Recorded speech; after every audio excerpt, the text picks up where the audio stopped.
Ben Affleck, saying he was temporarily insane when he wed Jennifer Lopez. All right, toxic relationship recovery expert here, Stephanie McPhail. Let's break down this toxic demise of Ben and Jen. First off, Ben might not be that wrong. If you ever read The Honeymoon Effect by Dr. Bruce Lipton, he actually does talk about how your brain is actually not functioning at its most optimal level when you first fall in love. Still seems a little bit extra, but okay.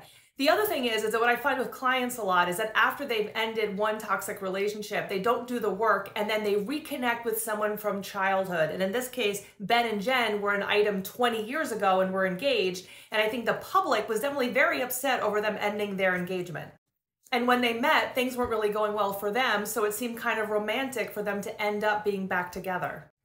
The problem is that other than growing up in maybe not the nicest areas, they don't really have that much in common. Even something as simple as Ben really disliking the spotlight and Jen loving the spotlight. Relationships are based on common interests and having really great, amazing communication, and obviously that's not happening here at all.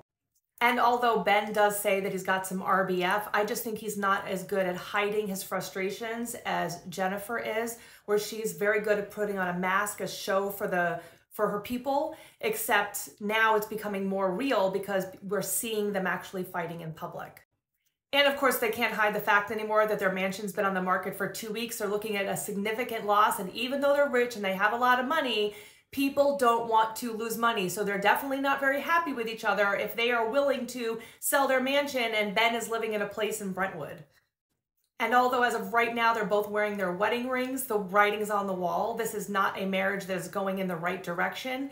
And if they even want a chance of saving it, they both really need to take their own time, work on themselves, take responsibility for their own issues, and then decide if getting back together is for the best interest of both of them.